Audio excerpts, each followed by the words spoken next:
Hello everybody, I'm the Velvet Sparrow. Welcome back to Let's Read Katawa Shoujo. In the last episode, we got a little physically intimate with Rin. And I had to cut that because my channel is small and I can't exactly deal with the demonetization right now. Yeah, we're not big enough to fight back against YouTube. Yeah. Which sucks. And unfortunately, me working with Josh isn't netting me like any more subscribers. I don't know how. I think the universe just hates me at this point. Racism. Oh no, the poor oppressed white man. Oh my fucking god. Yeah, why the hell am I complaining about this? Why don't I get some real issues? Anyways, let's continue from where we left off. The grogginess of a freshly awakened mind, I can observe my surroundings only one thing at a time. Also, sorry if I sound like ass more than usual. No, I'm like coming off of like something. I don't know what the hell I got hit with, but I got sick with something and like it's caused me to be like really congested. So I sound like I got a dump truck shoved up my nose. And not the good kind of dump truck. Yeah, not the one that I already have. I'd say it's more of a fire truck. The morning light shining from the skylight is bright and sky-colored. Duh. It reflects from the white walls and the colorful posters and paintings. And this pie is pie flavored. Ah, yes, the floor is floor. Oh yes, this wall is wall size.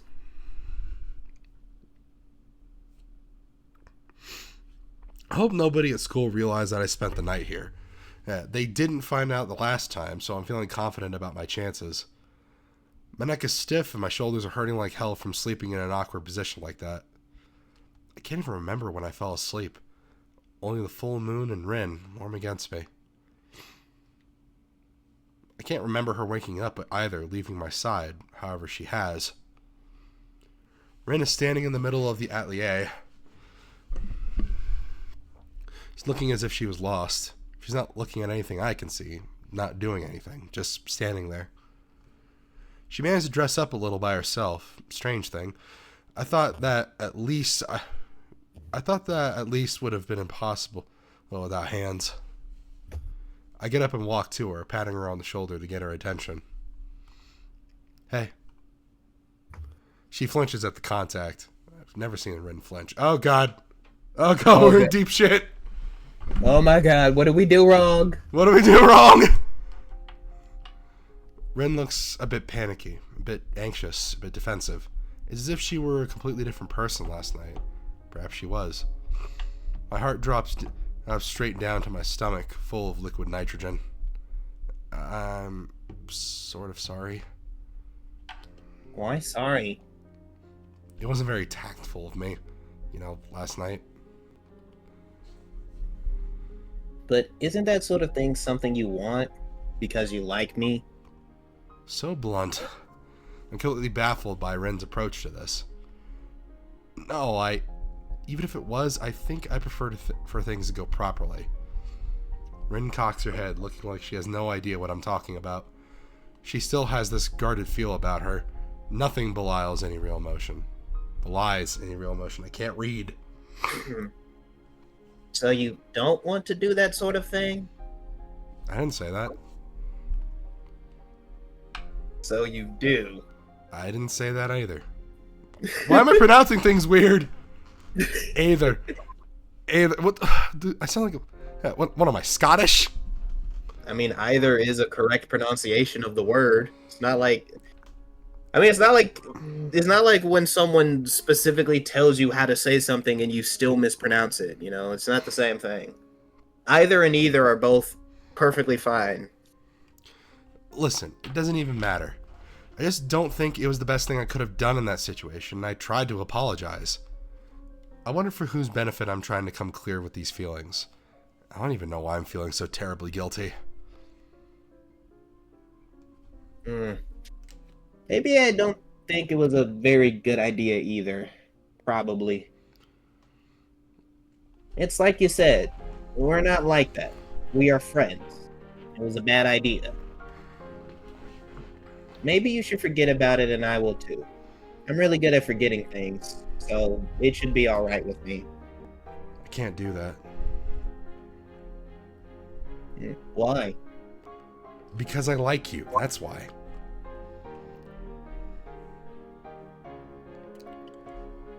I told you that you shouldn't talk about that. I don't agree. Besides, you brought it up yourself before. I hold my hand up and pinch the bridge of my nose in frustration. I have no idea how to get Ren to understand. I hate that Ren can't clearly tell what she feels about anything. I hate that she's sending these confusing signals as if she's expecting me to read her mind. Do you hate me? She actually thinks about this for some time. Damn! I don't hate anything. I don't think I'm a hateful person. Then what am I to you? Help me understand. I try to sound as reasonable as I can, but I don't know if it will help. Rationally thinking, this is the only way to get her to understand my point of view. Problem is, rationality never was a thing for Ren. It doesn't restrict her like it restricts me. It's her driving force. It doesn't make her behave like a normal person. I can't. The same answer. I feel so powerless. I feel frustrated. Why? I don't think you understand. I'm not sure if I do. Well, if we answer the second one, we're locked into her bad ending, so... Oh, damn. Yeah. I need to understand why. I'm not gonna give up, you know. Ren's shoulders slump down and she frowns. I know. I do want to be there for you. I can't do that unless I know how. Just let me do this thing the way I want. That's all. Fine, I don't care. You wanted to change. You wanted to destroy yourself. You want this exhibition more than anything, right? Yes. Okay, then do it. She doesn't respond, or even show acknowledgement of understanding. I'm grinding my teeth together, frustrated beyond into anything I thought possible. I want to grab Ren's shoulders and shake her until she comes to her senses. I look at her, and in that moment, I know with crystal clear certainty that there's nothing I can do for Ren. None of the words I know would reach her, but still. I think that, for whatever reason, you think it's important that you go this way all the way to the end. Even if it's not healthy for you on many different levels. But I'll have nothing to do with it. I can't accept being treated like this and not understanding the reasons for it. I'm finished here. The full weight of what I said sinks in the silent distance between us. Ren doesn't show any reaction nor even blinks her eyes. She just stares at or through me quietly. That's fine. Her voice is perfectly calm, emotionless, like an announcement at the 7:30 train will be 7 minutes late. With those words, Ren made her choice, and I made mine. If either of us can't secretly wanted to change our mind, it's too late for that. I take a hard, long look at Ren, hoping that it conveys my feelings. Without knowing whether it does or not, I leave the atelier one last time, feeling empty and anxious like so many times before.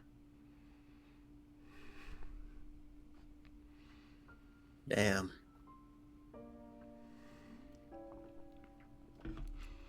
Never thought I could feel defeated for a fictional character before. Act 4. Dream. 'Cause every night I will save your life. Not of an absolution. Ah. I make it in time for class, though not in time for breakfast. The classroom is bathing in the gentle light of the sun. This means that it's going to be intolerably hot in the afternoon. For now, though, it's pleasant. I look at Misha and Shizune's animated discussion about whatever, Hanako staring out of the classroom window, Mutou stumbling into the classroom 4 minutes late and with no recollection of what he's supposed to be teaching today. I could never imagine dropping out of school just like that, even if it's only for a few weeks. On the other hand, Rin doesn't seem to have a problem with the idea, or going through with it. Then again, somehow I got caught along in her insane isolation, even if we ended up hurting each other. Or did we? Maybe only I got hurt. It takes me until late in the afternoon to realize that today is Monday. The art club meets today. Not just that, due to exams, this will be the last art club meeting before summer vacation. Without Rin, it feels pretty pointless to go there, but I want to talk with the teacher. The meeting Everybody needs a little vacation, a little holiday. The meeting itself isn't noteworthy, just as my skills with watercolors are not worth mentioning. Nomiya tries to encourage and advise me without sounding too condescending, but he's not doing a very good job of it.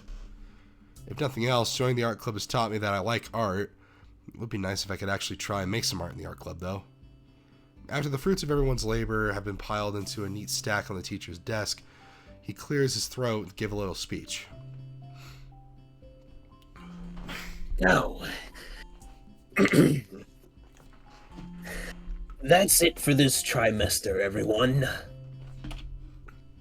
His voice is pretty loud and way too enthusiastic for it to be genuine. The next meeting is after summer vacations, on the Monday of the first week of next term. I hope to see everyone there again.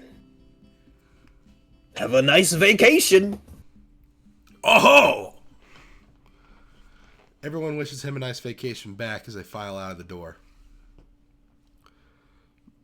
I stay behind, waiting until the two of us are alone. It's almost dinner time, so I didn't have to wait long. Nomiya is looking through the paintings, some of which are actually pretty nice. Rin might outclass everyone else in the art club, but she isn't the only one with talent. Excuse me, teach. What is it, Nakai? He raises his eyebrows and is questioningly, smiling widely. It's about Rin. Oh, is something wrong with Tezuka? No, but I hesitate for a split second. Not certain how to say what I want to say, giving Nomiya enough time to start blabbering by himself. I saw her a few days ago when I was passing by at Sai's gallery.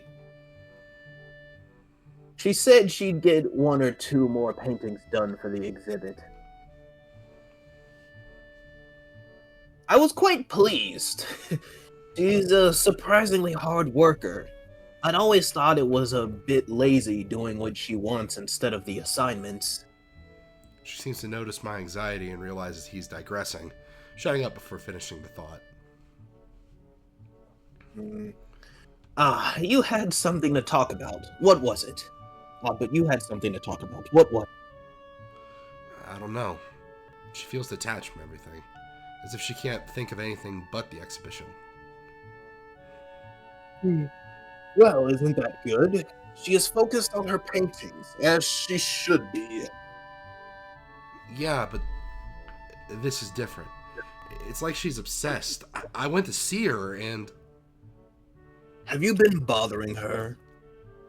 He cuts in before I finish saying what I meant to say, instantly looking quite irritated. No, I don't think so. I'm just concerned because she stopped coming to school completely. She feels strange, too. Stranger than usual, at the very least. Humbug! What's the face? Humbug! Brr. This is much more important for her than some lousy math class or physics or whatever. This is exactly why this school is so flexible. To give every student a chance to fulfill themselves. Tezuka is a painter, so she should paint, no? And have an exhibition? That's what artists do. She should be allowed to concentrate on that, not these other frivolous classes. She should be encouraged. If you think about it, it's really quite obvious. His counter-arguments are not very convincing, but I'm having a hard time trying to make any kind of rebuttal. My grudging silence is interpreted as assent, and Nomiya turns to shuffle the stack of turned-in assignments on his desk like his deck of cards. I have to say, while we're talking about Tezuka's exhibition, I'm very excited to see how it turns out. She's still so young, yet has such wonderful skill and style. Do you think he knows? Knows about what? Because, like, how blatantly obvious it is that about how Hisao feels about her. Oh, yeah. You think... I thought at some point he'd literally grab Hisao and be like, your feelings for her are inconsequential. You can talk about it when this whole thing is done. Exactly. He's talking to the air to relax the mood that got a bit too negative. I take it that you will be attending. Yeah, I guess so. Well, we'll meet there next. I take that as my cue to leave, and I do, although I'm not happy about it. My message didn't get through, to say the least.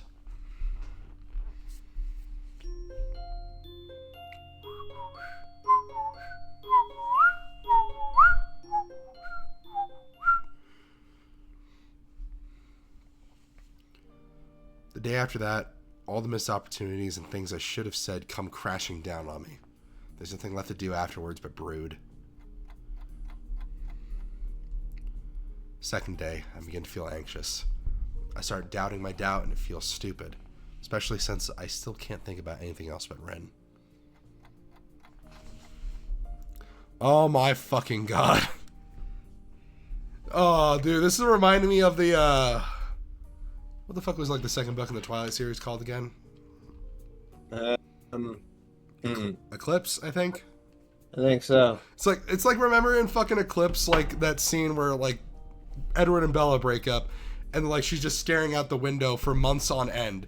In the book, that was, like, the only time, like, the writing actually felt good, because, like, you get this big blank page with just November, September, December, shit like that. It just describing the month, and, like, it's just this big white page to describe the emptiness that Bella felt. The only time the writing in those books was actually good, because there was none. Third day, Japanese exam and world history exam. Great. The thing I hate most about her is that she can make me feel like this awful, even though I should be focusing on entirely different stuff right now.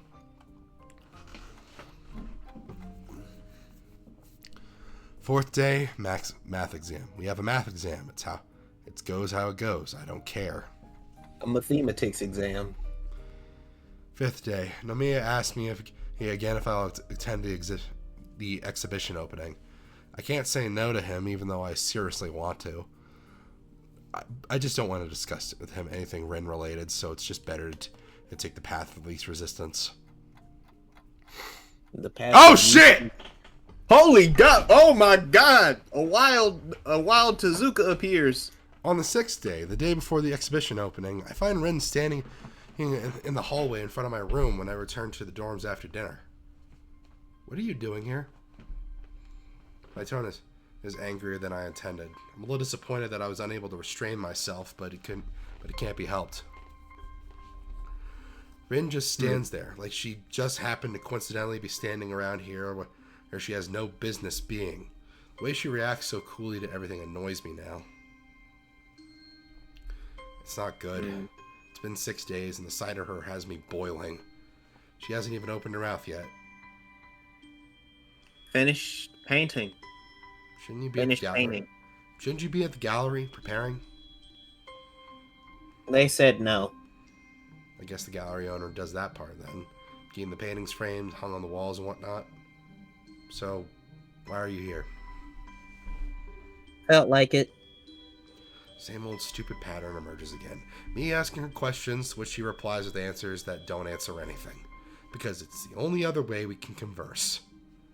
Apart from me listening to her blabbering about whatever, which isn't really a conversation.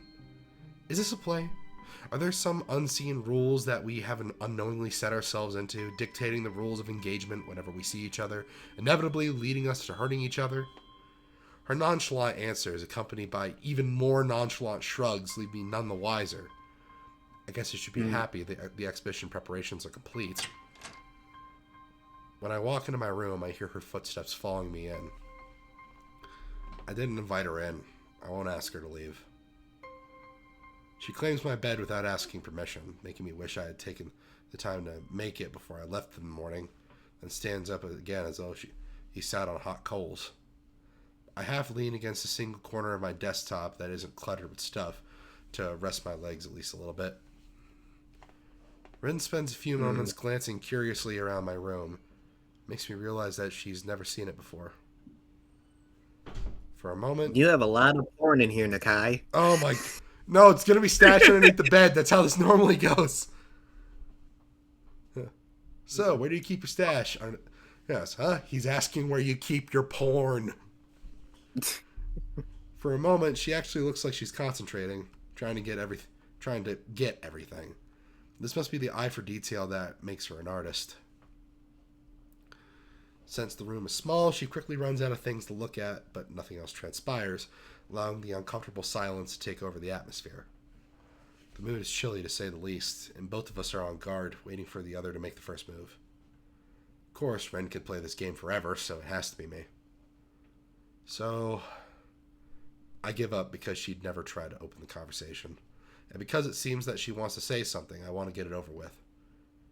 Why else would she be here if she didn't want to talk? I don't know what to say myself. I want to be angry, but I can't bring myself to yell at her or anything. My voice catches her attention. She tries to search for words as well, but it seems that she's not entirely certain as to why she's here either. And so, Ren simply takes a few steps to close the distance between us and rises on the tips of her toes to even out the height difference. Oh, really? How... Who's saying this, you or me? I have no fucking idea, so why don't we say it at the same time? 3, 2, 1. It was a bad idea. Oh, this is her dialogue. He's remembering something she said. Oh, maybe you should forget about it, and I will too. It's a reflex. And almost as an afterthought, the words no, yes, and maybe simultaneously surface inside my mind. My hand is between her lips and mine, a wall that I raised to guard against something. Her breath feels warm against my fingers. The scent of her skin lingers about, the mysterious, indescribable sensation that captures me and draws my eyes deep into hers. Hold on. Oh. Not yet. Nothing's happening yet. Okay. Look, when the current music track is "To Become One," that's when we gotta start cutting shit. Okay, then. Yeah. The look in her eyes is surprised, quizzical as to why the impertinent hand prevented her advances. Her eyes are really big and glistening with moisture, and staring right into my own with a soft gaze that's having a hard time to match. I'm having a hard time to match. Rin's half-open mouth makes her look even more confused, though in a sensual way her lips are arcing is signaling something completely different. Please? Oh, she's like a puppy. Oh gosh, she's horny! Oh my god, she's like a puppy. I can't say no to her. Look at that adorable little face. Oh my god. I need you. Yes, I need your phone tonight. And I gotta say to you, love will find a way, and that's always true. Oh no, it's I want you, not I need you. I got the song wrong. Oh damn. Cause I need you more tonight, and I need you more than ever. And if you ever hold me tight. I think we're making this worse. The words come from her throat as a hoarse whisper meant only for me, bypassing her tongue and teeth without giving them any chance to interrupt. They sober me in an instant. I clumsily flinch back to get a little bit of distance between us, painfully scraping against my desk in the process. Maybe it's her choice of words, maybe it's the way she says it, but something in it puts me off. Something is wrong. Something is terribly wrong again. Need me for what? All the unpleasant feelings emerge again, and I feel my heartbeat suddenly increasing at least tenfold. Rin's eyes go out of focus and back again as her body relaxes from its tense state, and she stands upright again. I don't think I was thinking about anything. Why do you draw patterns in the dust? Oh god, she's doing poetry on us. I don't think I was thinking about anything. Why do you draw patterns in that dust on your night table? There's a word for that kind of thing, but I can't remember. Her remark almost throws me off track, and I glance over her shoulder at the small table next to my bed. I can't see anything from this distance. So she needs me for nothing specific. Oh, for fuck's sake, Hisao.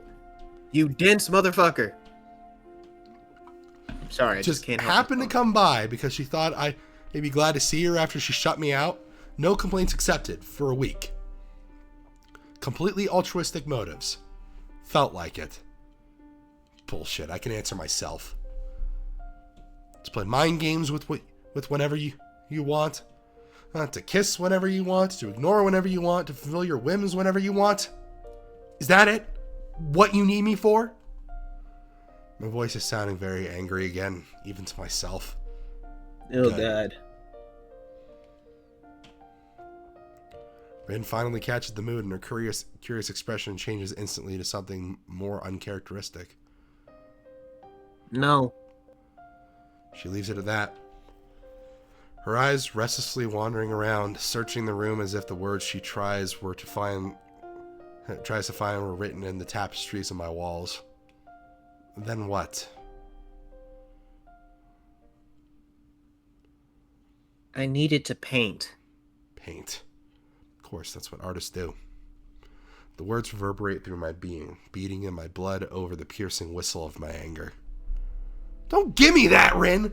And I'm not some damn music yours for you to play with for the sake of painting. I'm not some medium for whatever you aspire to. I am me! So I am all of me. I am, Josh. I am all of me. Sorry. So what if I don't know anything about my future? There are things I want and things I care about. Even I can dream of things other than nightmares. I'm yelling, but I'm way past the point of caring about things like that. Rin looks down at her toes and wiggles them a little melancholically as she takes in my outburst without saying anything to defend herself. Only after I have finished does she try to respond somehow.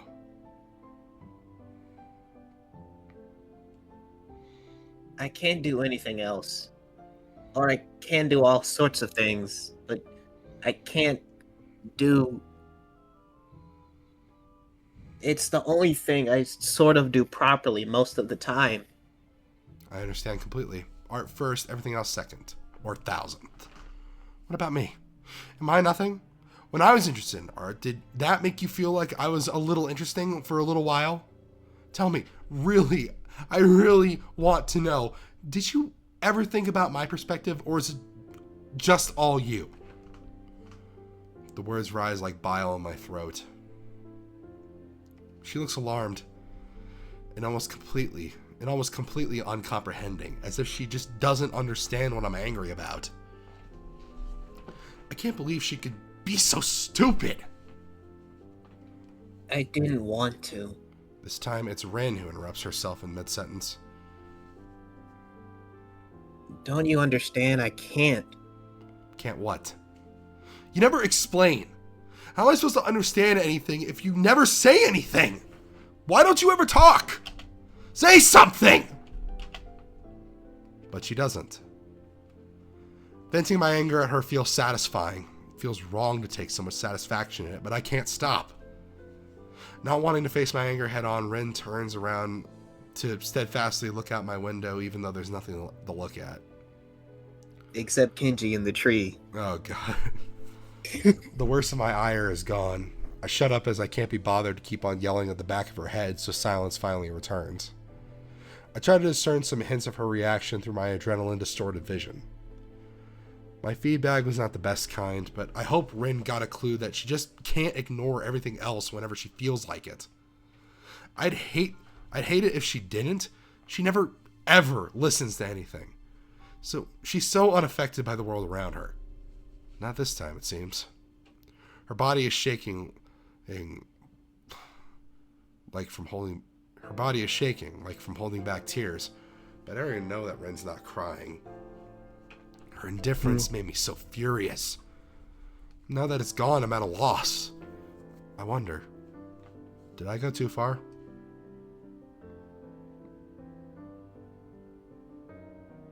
I don't know, maybe.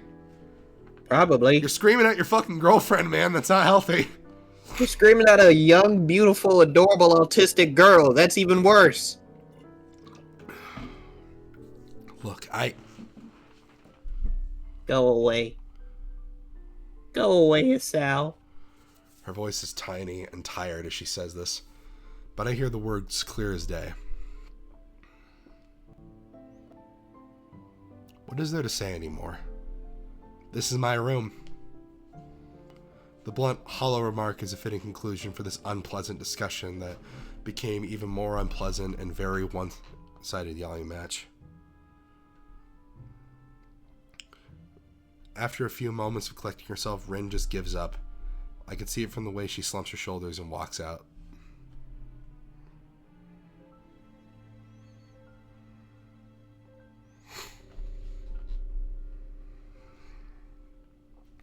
Even though she deliberately looks to the other direction, I can see how she's biting the corner of her lips so hard it might start bleeding if she won't stop. As she makes her exit, I realize that she left the door open when she came in, and my yelling must have echoed around the dorm hallways. I sigh. Now that she's gone, I'm left alone with my guilt. As the thumping in my chest slowly subdues, anxiety replaces it. Somehow, I feel that none of this would have ever happened if not for me. No matter how infuriating, unbearable, and outrageous Rin is, she's not the Rin I thought I knew. The Rin that I expected Rin to be. Was it me who caused all this by talking Rin into taking her chances with the exhibition? Am I directly responsible for Rin becoming like she has been for the past weeks? I can't think of any other explanation for her weird behavior than the exhibition and all the things that came along with it. Maybe it was the only way that could have brought us closer, but all it did was separate us further away from each other, and now beyond the reach for either of us. I bang my head hard against the wall, twice to make sure it hurts.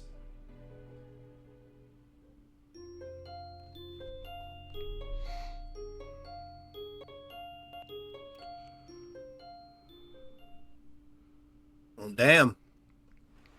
I still don't think this is the actual bad ending. Because normally when you do get the bad ending, stuff like this is the breaking point that causes is the worst scenario. They actually end a bit sooner.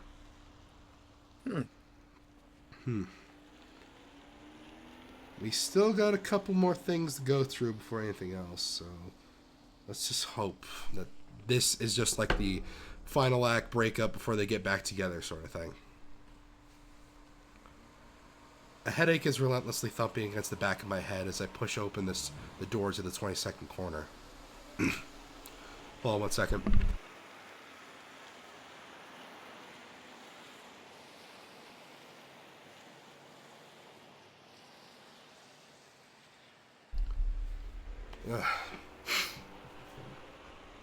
Apart from that, I'm perfectly calm.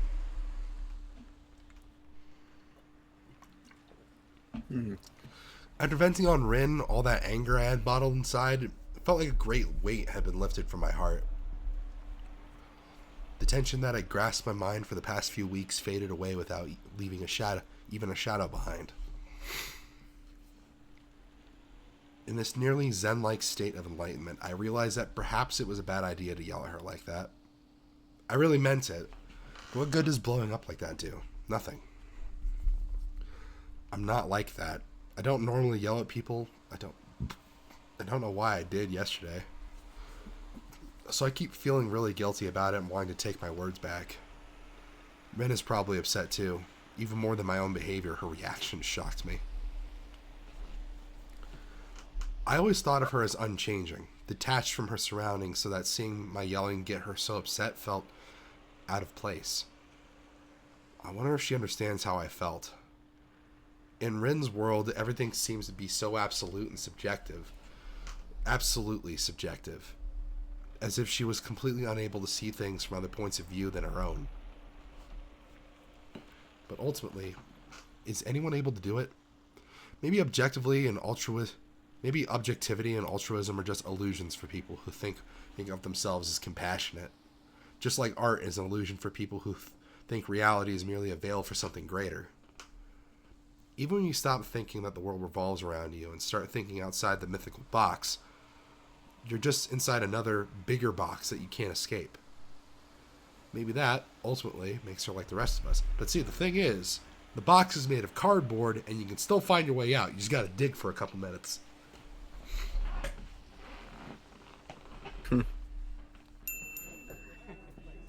I stepped through the door to find the art gallery full of illusions people. Is my throat clearing up? Oh, I think everything's clearing up. Okay. Starting to feel a little better. Still got a ton of crap stuck in my throat, though. Jesus Christ. Despite Sai's remarks during my earlier visits, I always thought that it was very spacious, but now when it's crowded like this, it looks positively cramped. Yeah, what happens? Ah, fuck, there she is! I immediately noticed Sai standing in the middle of a lively discussion, busily chattering with some old gentlemen.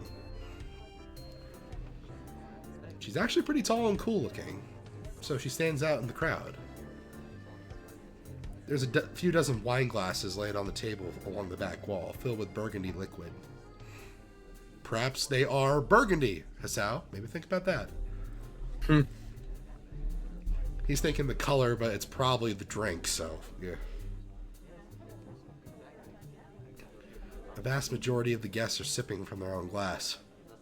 The socialites and art connoisseurs are mingling happily, exchanging mild opinions about Rin's art, which seems to be a secondary object of interest for most. I feel distant, excluded from the other people here. I can't claim, even at a stretch, to be a social chameleon, so the situation is quite unnerving. Since I don't blend into the crowd at all, I just fake that I do, trying to look as cool and smooth as I can. Probably still in a school uniform, by the way, just saying. So, yeah, he's not getting away with that. Yeah, definitely. Yeah, it's like, who's this kid with green pants? Why is he wearing these stupid green pants? This is a khaki and white shirts event, goddammit. Yeah. I wonder how Rin is handling all this. If it was me, I'd be quite freaked out.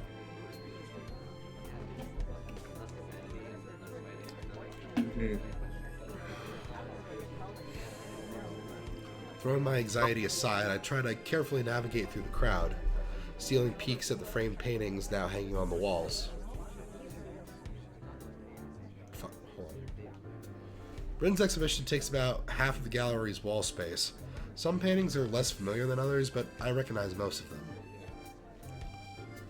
Some I've seen being created at the club meetings after all, or remember from the time when Rin was choosing her portfolio.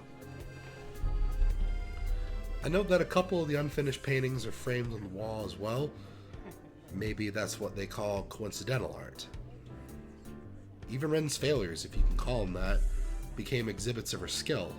Quite paradoxical. I wouldn't call them failures then. Oh, that's all we get to see? Okay. Oh, that sucks. I like this one, two though. pictures? No, it's like 3. Oh. No, 4. But I really like this one, though.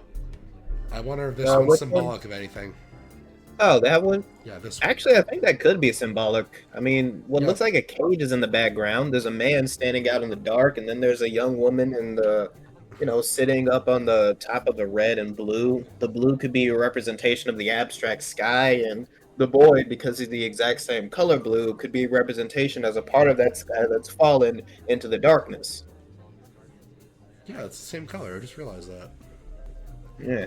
Or this one person, like, okay, very literal interpretation. I think this is supposed to be Rin, and this is supposed to represent abstraction. And since this guy is also blue, it represents that she does not understand him in the same way. This is supposed to be Hisao. Oh, nice. She doesn't get Hisao. Huh. I don't know. Again, it's art. It's subjective. It's supposed to have multiple interpretations, if any. Yeah. I can't always go with the whole sometimes the curtains are just blue, because that frame of reference basically like made it so that like any sort of media interpretation is basically dead now. Sometimes the curtains are just blue, but people have been throwing that up, being like, "Oh, why are you looking so deep into things? Sometimes the curtains are just blue," and I'm just like, I gotta be my mic for a minute.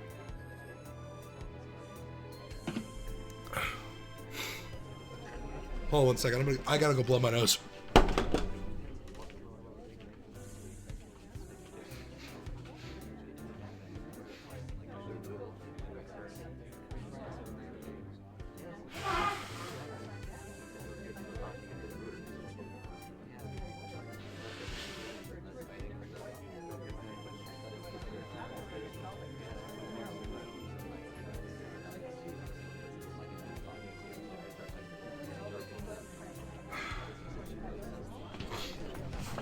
Okay, that's a little better.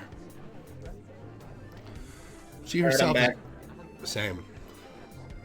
She herself is nowhere to be seen, which is strange because even though it's crowded, the gallery is pretty small. It's fine, sort of. I don't know how to face her after yesterday. Maybe I shouldn't have even come. But I promised various people, Ren included, that I would, so... Damn, it sounds like I do things because it sounds like I do the things I do because it's some kind of instinctual property. Because some kind of instinctual properness compels me to. Not because it would be sensible. Or not. Jeez, why do I still got so much stuff stuck in my throat? For fuck's sake. Yeah, that happened. I sneak closer to Sai to wait for a lull in the conversation so I can chat her up too.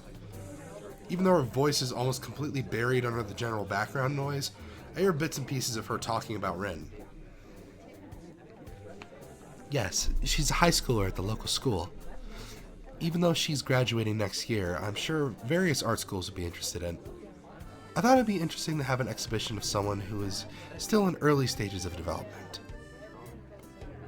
It's so strange. It's like Rin is some kind of mini celebrity, even though this is nothing but a small exhibition opening a small art gallery. This is a small exhibition opening at a small art gallery of a small town. In fact, there's a friend of mine from... It's Hisao! Huh. Oh, I can... Actually, I got 5 guesses who this is. That's you, buddy. It's Hisao! No, it's the other guy. It's Nomiya. It's Hisao! Okay. My eavesdropping is interrupted by a familiar voice and a familiar slap to the back. Okay, I don't need to guess the source of either, even without turning around. What? Wait, it's Emmy? Oh shit, never mind. Yeah, that's you, buddy. I thought she dropped off the face of the earth. What the fuck? Hi, Emmy. Hi. Are you like a representative of the art club or something? I don't see anyone else from the school here. I don't know, really. I guess I am, if that's the case. What about you? What about me? What you doing here, bitch? You didn't think I'm interested in art? You didn't think I'm interested in art? Is that it, Hisao? Yes. No, it's not what well, maybe a little if you put it that way. I mean, even though you hang out with Ren, I've never heard you talk about art with her, so... Emmy huffs and looks around her, looking discontented. It's true. I don't get it at all, but she came to my track meet, and I thought it's only fair to return the favor. She leans closer, trying to look confidential, but only managing to look inspiring. Do you get art? No. No, I don't. At all. My emphasizing head shake draws a giggle and a cheery head shake of her own out of Emmy. Me neither. Hey, let's go talk with Ren. Bet you haven't yet, because I haven't either. Come on. Before she has a chance to forcefully drag me into Ren, Nomiya appears behind her, with Ren in his tow. She's not dressed for the occasion, instead opting for the usual school uniform and unkempt hair.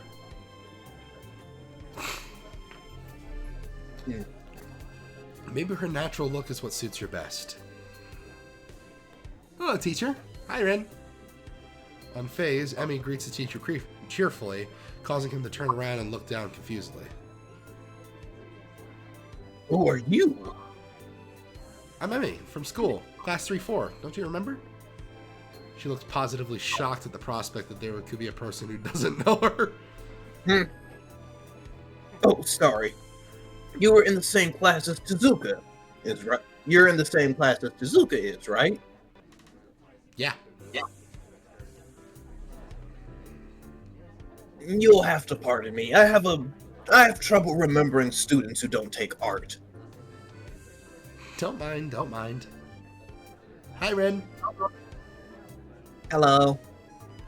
Congratulations for your super cool art thing. I'm sure you'll be a big hit. She throws her arms in the air for boisterous emphasis, almost hitting me in the face. And look, Hisao came too. Ren doesn't look at me, nor does she greet me. Congratulations, Ren. She keeps averting her gaze, pointedly looking at her sandals. Oblivious to the tension between us and ignorant of what happened yesterday, Emmy keeps on blabbering about this and that to an unresponsive Ren. I guess she's not used to getting much of anything out of. She's used to not getting much out of her at times. For long, Nomiya and Sai turn to Rin, introducing her. Expecting it, I catch the second of confusion when the guests see her arms. Sai is luckily on the ball and briefly explains about her school. Doubtful faces quickly change to curious. Would you mind telling us something about your art? I thought the development was quite easily noticeable. What do you yourself think of the differences between the older and more current works? It's quite rare for someone so young to dabble into abstraction. It's been interesting to see how you work. Oh, definitely. I assume you use your feet? Must be in a great trouble to learn it. You should be proud. Will you be pursuing a career as an artist after school?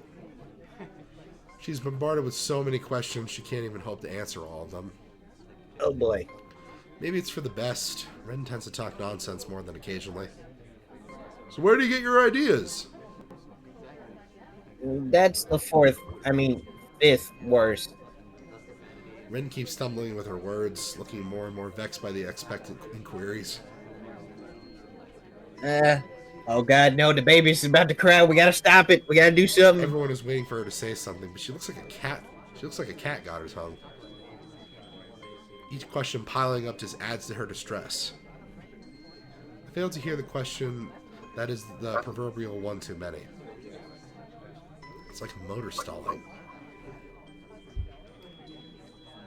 Rin just freezes for a long, long second until she falls on her knees, hitting the floor ungracefully like a sack of potatoes. Hey, don't you be talking about her titties right now. Yeah, that was a bad joke. I'm sorry. I know where the door is. Yeah.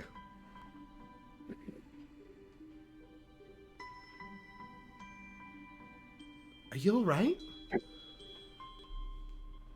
I don't know. Tezuka? What's wrong, girl? I don't know what's wrong. A terrible silence falls upon the people gathered around Ren.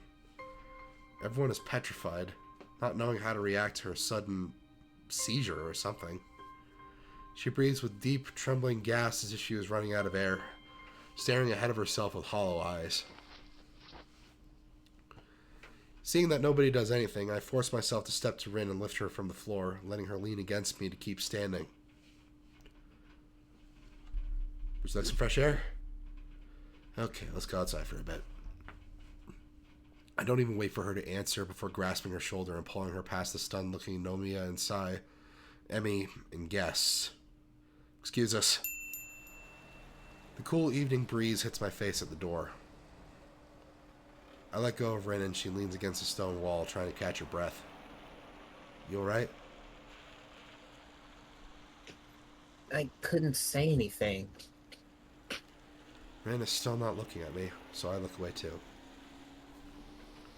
Streetlights and colored neon signs twist my vision into a blur of near blindness, forcing me to look back. At least she talks, even if she's not directing her words to me. What do you want to say? Maybe both of us can imagine that we're talking to an invisible friend. I don't know. Something that would have meant something. The silence lasts for a long time. I don't feel comfortable being alone with Rin. I'm not good at imagining things that don't exist, do, or that things that exist don't. We should go back in. The guest Sai invited her in there. They probably want to meet you and talk with you. You know, ask you questions and stuff about those paintings you worked so hard for. I don't want them to ask questions like that. I can never say the right things. What do you want then? Maybe Hisao could be her voice. That someone wouldn't have to ask questions for me.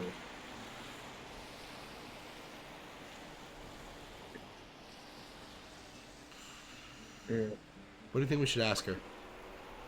Does it matter? Because if not, then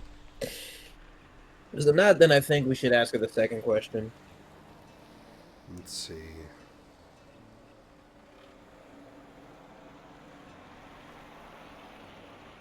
Oh, okay, so yeah, it does matter. This one gets us the neutral ending, this one gets us the good ending, so... Oh, let's go for the good ending then. But if you found someone like that, then what?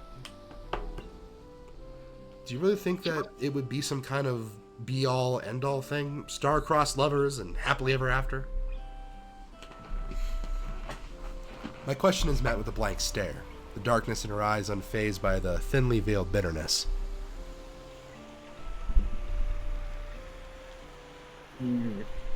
No, I don't think that. But at least then I wouldn't have to be alone. She whispers the words to the lights of the town, but I hear them anyway.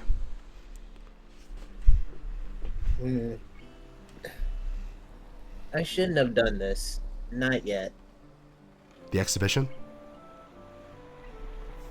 She nods and closes her eyes, breathing calmly out as if to prove she can, and then continues talking to herself. Why? Wrong conjunction of the planets? No, not that.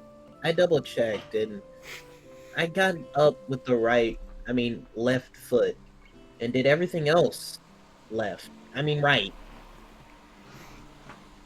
It's me. I'm the man behind the slaughter. I was wrong. She stands straight and stretches before stepping past me out onto the street.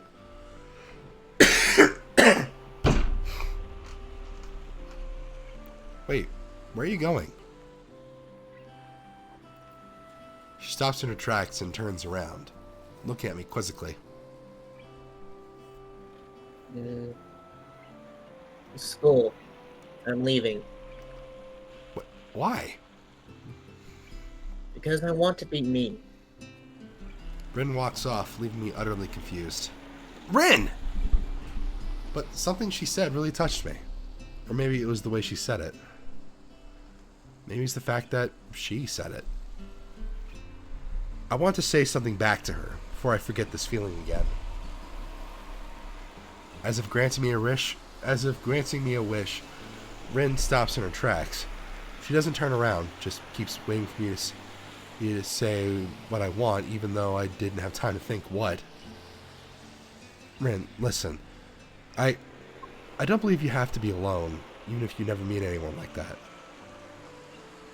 I don't know if she heard my words, but either way, she doesn't react in any way. For the final time, she starts walking away from the gallery.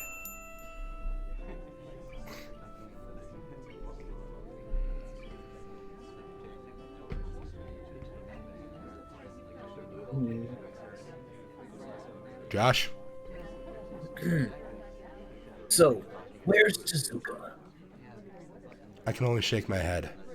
But it doesn't seem to be a sufficient answer. I have to say something. But it doesn't seem to be a sufficient answer. I have to say something. She ran away. What? The horrific realization spreads on his face like wildfire. This is a fiasco. Catastrophe! What is that girl thinking? The most important event of her life, and she just runs off? And you, why didn't you stop her? I'm going to hold you personally responsible. Sai interrupts him, holding her hand up calmingly. It's good she intervened. The teacher's starting to get a few weird looks from the nearby guests. Now, Shinichi. She probably just had stage fright. I don't know her as well as you people do, but I get the image that she is somewhat peculiar. This kind of thing can happen. It'll be fine. I'll explain that she suddenly became ill. The guests will surely understand. What? Look around you. Everyone seems to be rather happy with their free wine and chit-chat. The guests will be fine. But we are missing on opportunities here. Networking, making contacts and acquaintances. Oh God, Nomiya is becoming Madarame. Oh, damn.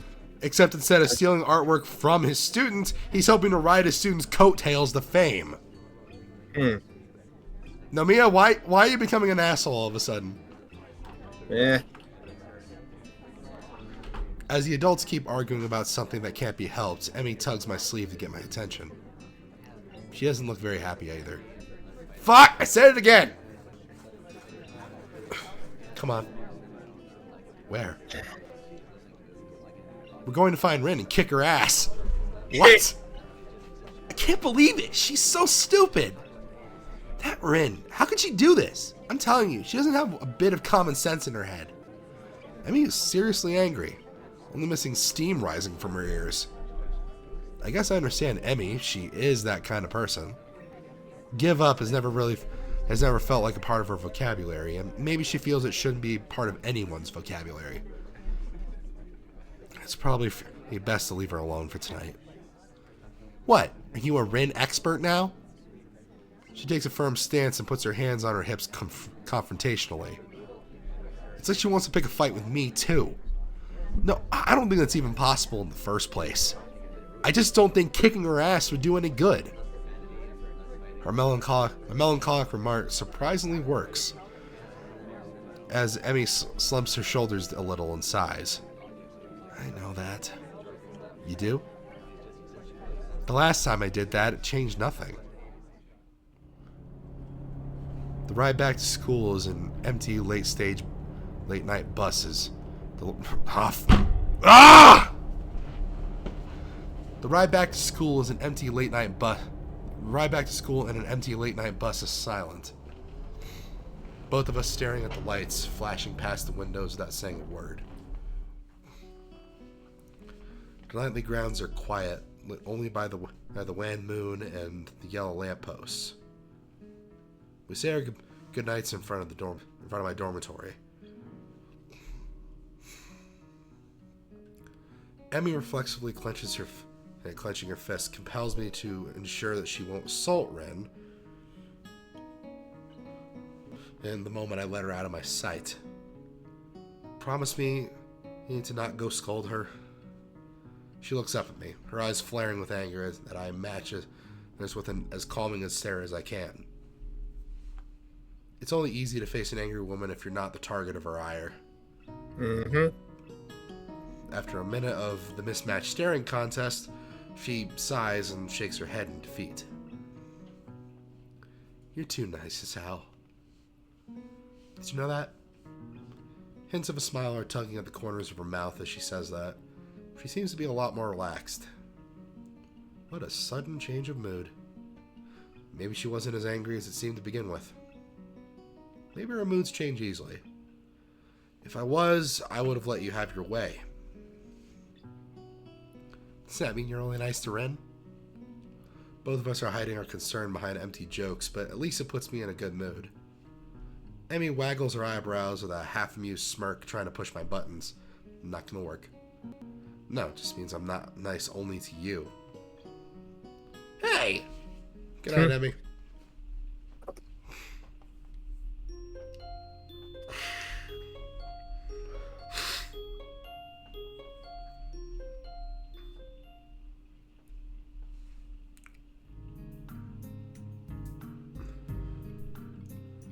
The last day before summer vacation is waning slowly.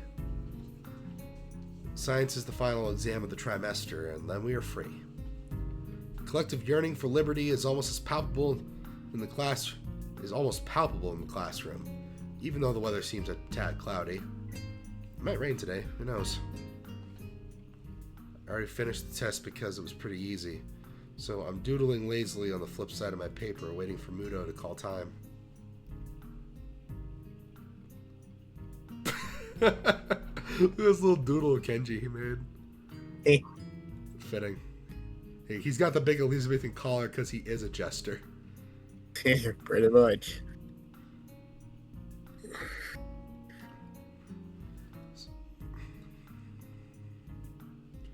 It also prevents Misha from trying to covertly look at my answers over my shoulder.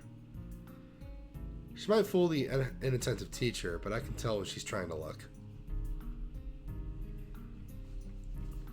I guess her best bet at passing the test. Doesn't make me feel any mercy though, so I just ignore her and look around me.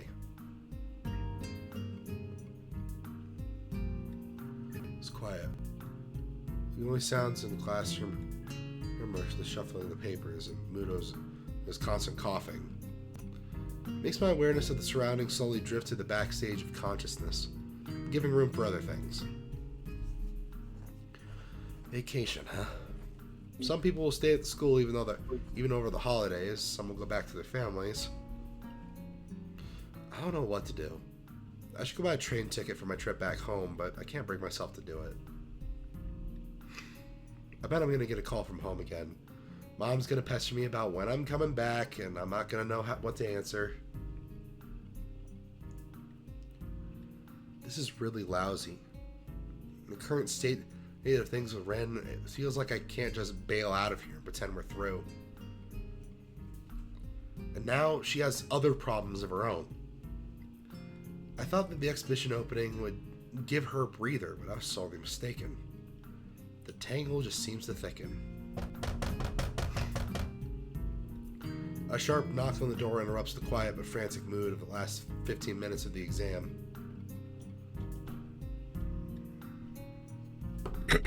Come in. The opening door reveals the art teacher, who steps in with his jacket swirling around him as though in a gust of wind. Oh, damn. He glances at Mutou, who glances back at him. A frown spreads simultaneously on both their faces as the men measure each other with their gazes.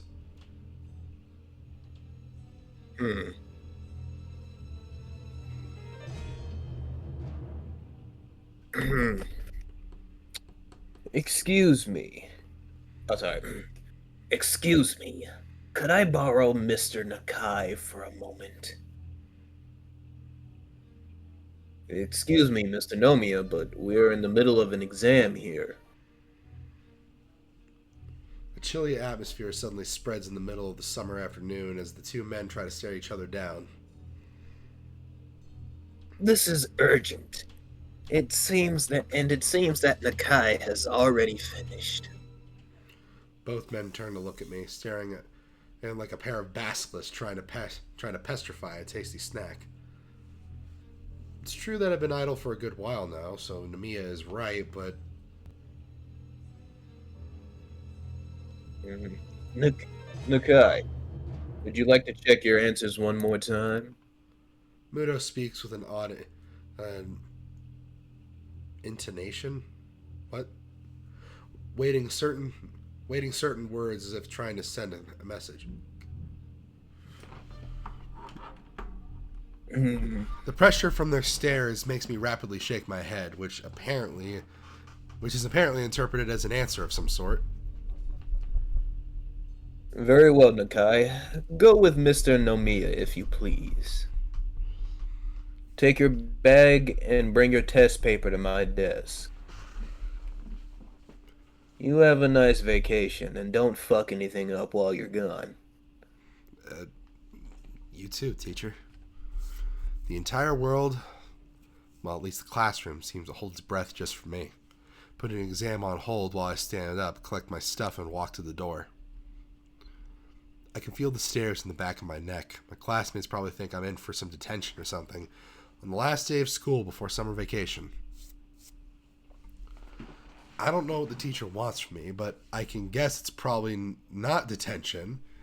It probably is not detention, and also that it probably has something to do with Rin again. Nomiya doesn't take me anywhere, contenting himself with the hallway as it's completely abandoned. Do you know where Tezuka is? So she's trying to avoid the teacher.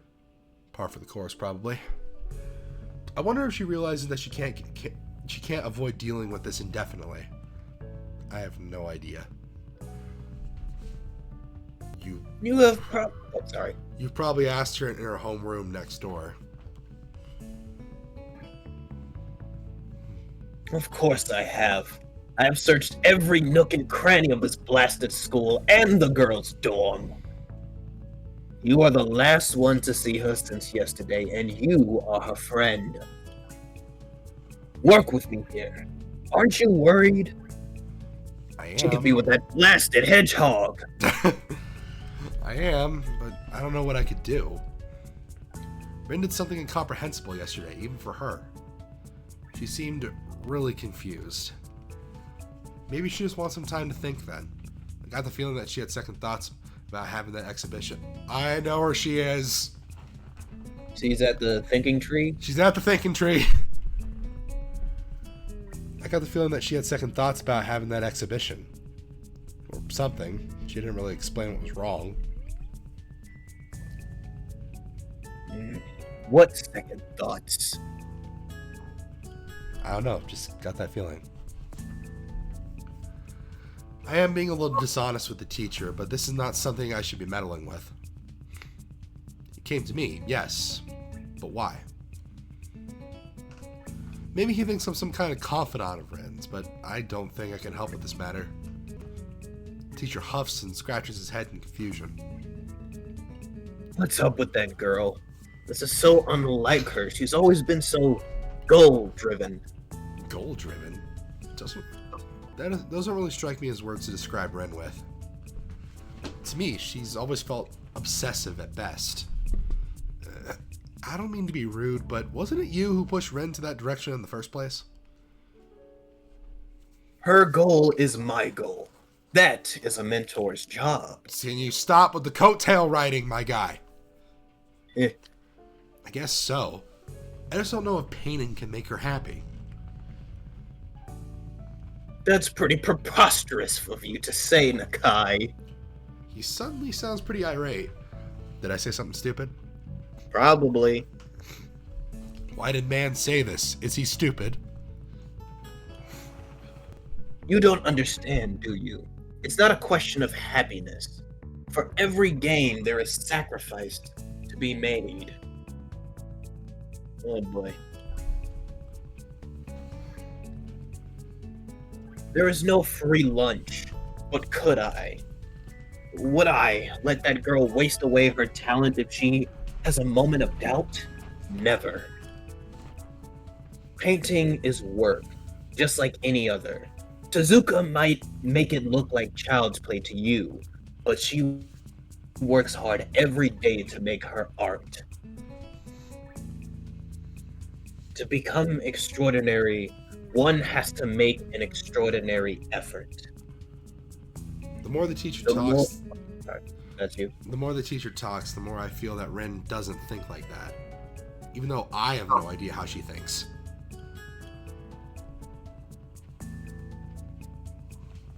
I can very well understand why she would sacrifice her summer vacation and make up for the lost classes and exams to get a chance at showing her art. This is the path she has taken, and to go all the way, that's not easy. I know she is young. Things are hard for her, just like all kids here in this school. But that's no excuse. He is finished. But Do you have anything like what? Do you have anything like what art is to Tezuka? no, Ugh. that's right. I only have vague ideas of my future. No goal to shoot for, no dream to blindly reach for. I joined the art club in search of something I could be interested in, to get inspired by. Did I find something like that? All I found in the end was Rin. No, I don't have a passion like that. Then you can't understand. His flat statement allows no counter-argument. But she might not understand even herself. Still, I carry on arguing out of spite, if for nothing else. How could she not?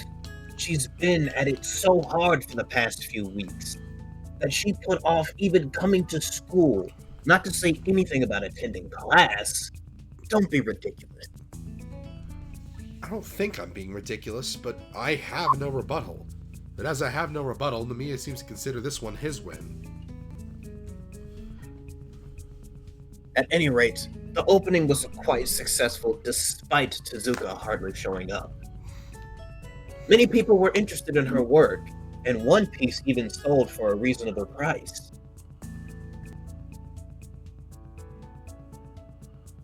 Well, that's nice, isn't it? Yes, it's fantastic news.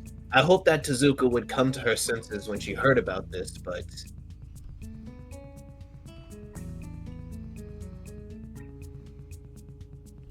He sighs and takes off his glasses, cleaning them against his jacket before putting them on his nose again. I just realized he was wearing glasses. You never noticed these fucking pink glasses he's wearing. I never fucking noticed them until now. They look so transparent on his face. He's wearing bright pink glasses! I didn't notice them. They're like we fucking don't notice Amy them. Rose fur pink! Okay, well, excuse me, but when you're when you're standing slightly away from your computer screen, because I have you up on my second monitor, and my second monitor is further away than my main monitor. But when you have something slightly away, because of how small they are, I didn't notice them. I just thought they were a part of his face, Mister. I don't recognize the "I am a surgeon" painting behind Nomiya. I have the one monitor, it's right up in my face, and it looks nothing like him. Jesus Christ. Dude, At any I rate- swear, like half the time you're just high as fuck. I am not high as fuck. I'm drunk. There's a difference. Ugh, and I'm At congested. any rate, I should be going. There's this mess to be settled with Sai and everyone. I always wonder why don't hold on, is she gonna get any fucking money from that picture sold? I mean, probably. Because I always wonder why they she's holding the have building where the programs. exhibition's being held, so like I'd imagine she'd make some money off of it. And Nomiya, with his weird "I'm gonna ride my students' coattails to fame" thing that he's going through now, is probably hoping he gets to make some on the side too. Yeah, because like the whole idea is that there are lots of like student programs that will straight up make millions of dollars or a fuck ton of dollars, but won't pay the students because apparently giving the students money means that they're apparently doing a job. But like, if them not being paid means they're not doing a job, but them being paid means, then why the fuck have them do the work in the first place? It's like student athletes. I never understand why schools can make millions of dollars from fucking sports and have sponsorships and shit, but the students themselves can't make money from the fucking sports, you know? That doesn't make any goddamn sense. At least in college. I can understand high school to some extent. Did you read this part already? Yeah. Yeah. If you see Tezuka, please ask her to come see me. Otherwise, have a nice vacation. Thanks.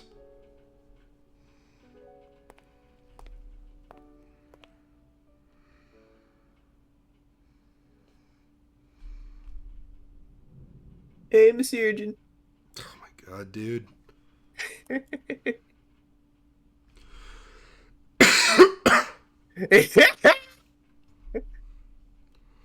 As after he has disappeared around the corner, I ponder where Rin could really be. It feels like she has not one, but at least half a dozen of these secret places. I balance between the desire to solve this tangle and to drop it for good. The disused classroom is just a few feet away. What to do? As I push open the door, only the shadows greet me from the inside. Hey there. Oh. There goes that idea.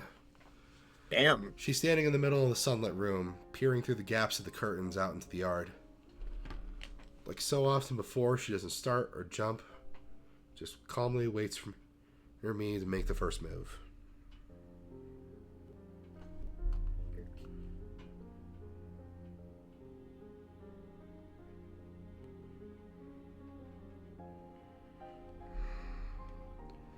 It's as if she's trying to become a permanent part of the furniture.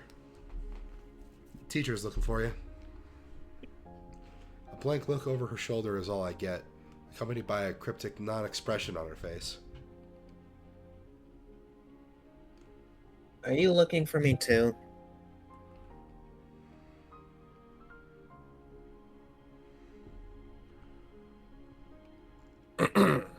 Nah, I already found you, haven't I?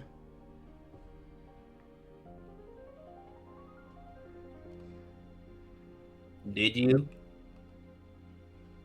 She furrows her brow, looking so puzzled that it makes me wonder if the question was asked in all seriousness. Maybe it was. Are you talking metaphorically now? Do you mean like eels, caves, and dark, stormy nights? I'm bad at talking like that.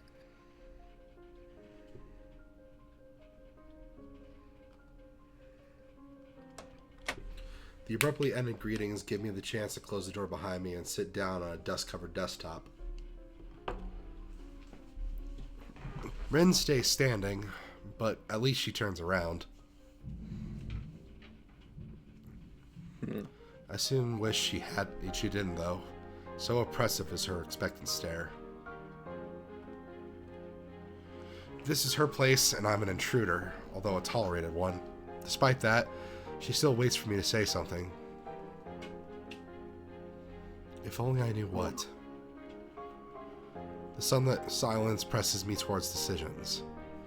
I came here without really thinking what I would do, apart from delivering Nomiya's short message in case Rin was here. She was, and now I don't know what else to say. What else should I say? I hover between my two options for the moment. Rin being troubled troubles me too.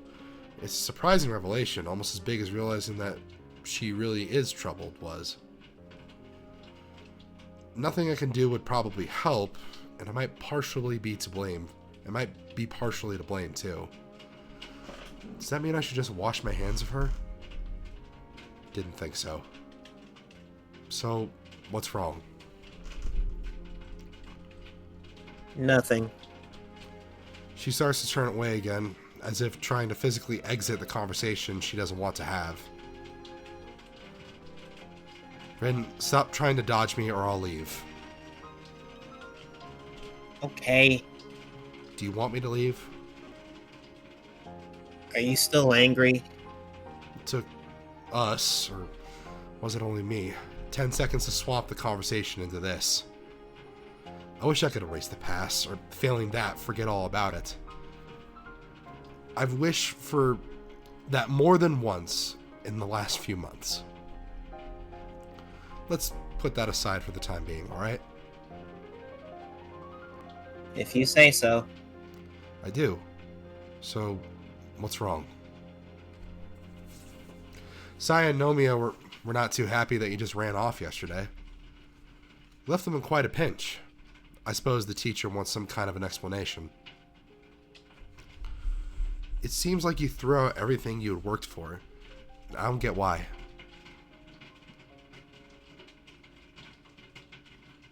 Did I make a mistake?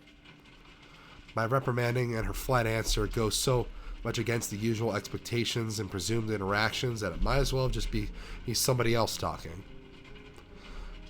Neither of us is like what we used to be.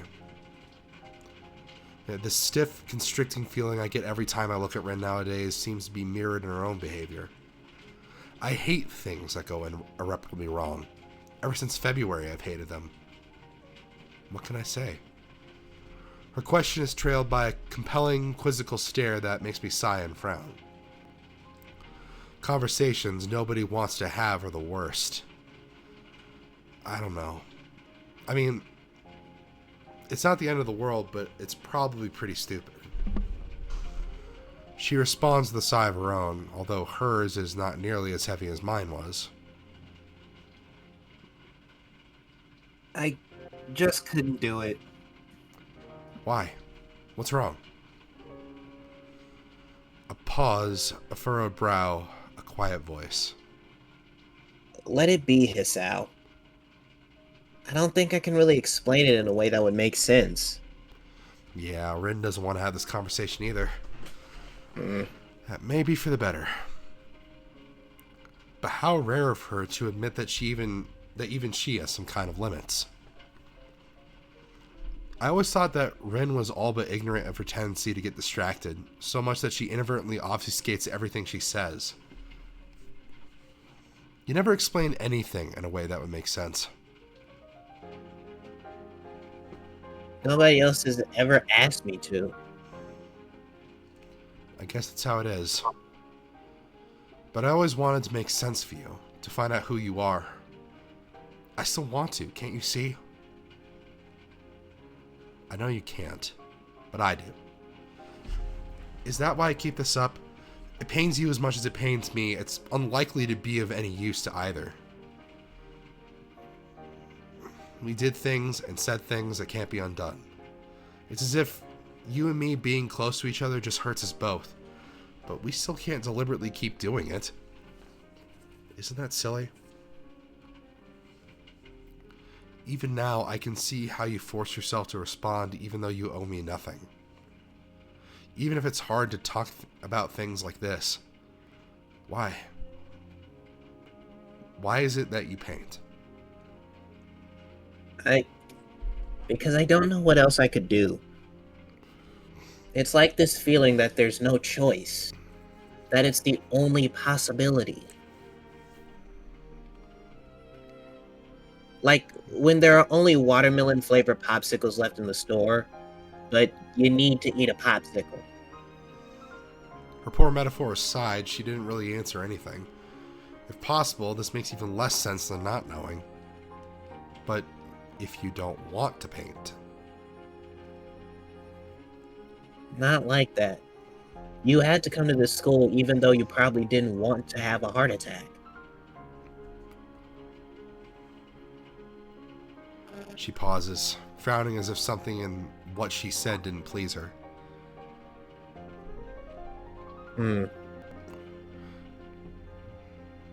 At least, I think you wouldn't. Her careful follow-up is followed in turn by another, shorter pause with another smaller frown. Would you like to have a heart attack? No, I wouldn't, and I didn't want to. But you're doing fine, aren't you? Or are you still sad about it? Rin's question makes me realize that I haven't really thought about my illness for weeks.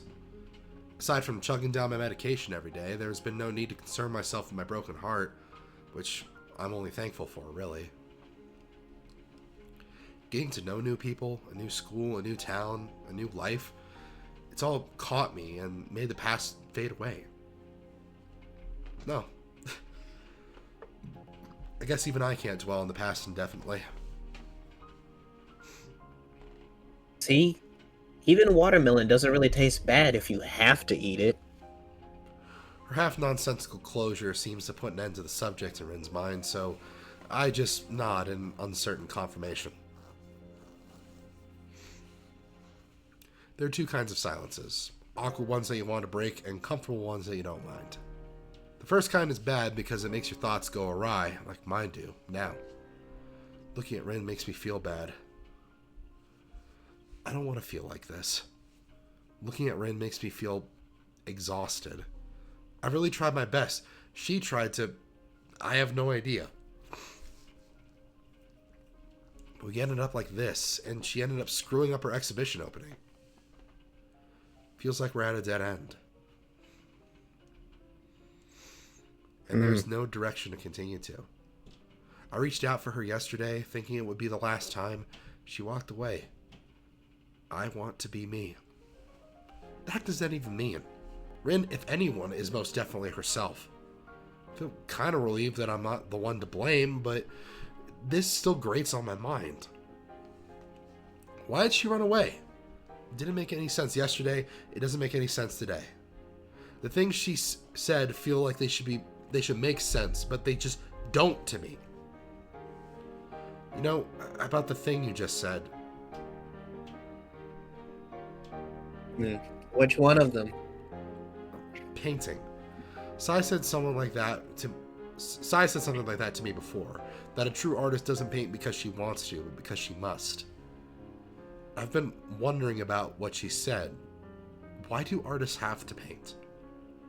My question is probably pretty stupid. At least Rin looks at me in the blank way that seems to say so.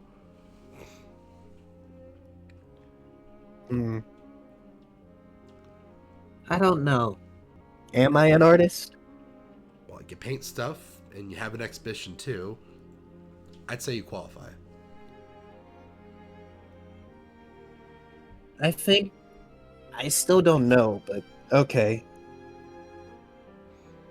The thinking pause that follows seems to last for half an eternity. Unlike most people, Rin doesn't flavor her thinking pauses by body language or saying like or anything. I've noticed that I might prefer her way. The usual way even annoys me, as if people are so infatuated by the sound of their own voice that they just have to keep making some noise even when they're just thinking what they could say next. Rin just comes to a full stop while she was thinking. It's disconcerting because reacting to people spacing out is always hard, but she comes off as less obnoxious. I think I want someone to see what's inside me.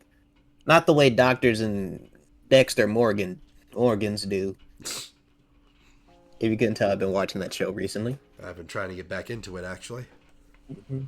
The way that doesn't make me feel lonely. This is what you call metaphorical, you see? Please don't lecture me about self-evident things. It's not self-evident. This is self-evident. So, you present a painting to someone and expect them to magically see a glimpse of your soul? It's not like that. It's just a little like that, but not really. Don't you understand? I do, and I don't.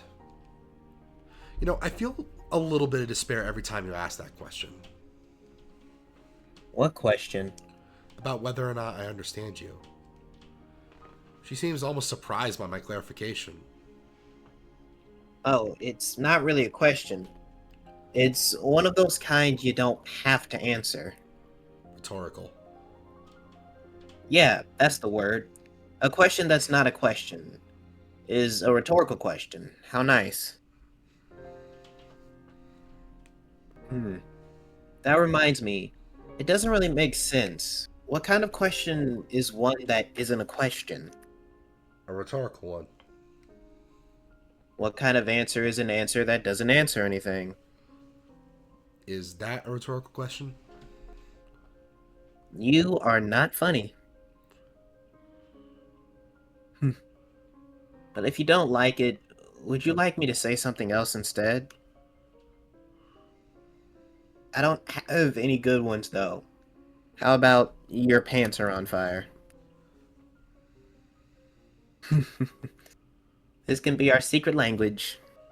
Ren's honest-to-goodness silliness, made twice more ridiculous by the fact that I know she is dead serious, derails me like it always does. It's like some kind of safety lock to prevent me from becoming too much of a worrywart, dragging even my own thoughts off the ground where they should be. It makes me smile confusedly, but only on the outside. Even though the corners of my mouth are not drawing into a grin, I'm still impressed by her ease and of wrecking any attempts at being too serious. Could she, should she will so, forget and ignore things that bug her, things that bother her? Could she, should she will so, be free of whatever burden being her means? Or am I the only one who feels burdened by being myself? No thanks. But still, the times when I feel that I'm on the same page as you are pretty rare. It feels like there's this huge gap, and sometimes you just go to the other side and I don't have any way to reach to you from where I am. It's like you're in some completely different place at times, even though you're right here. That's right. There's an insurmountable discontinuity. An imaginary glass wall that blocks comprehension from happening. There might be such a gap between any two people, but with Ren, it feels more tangible.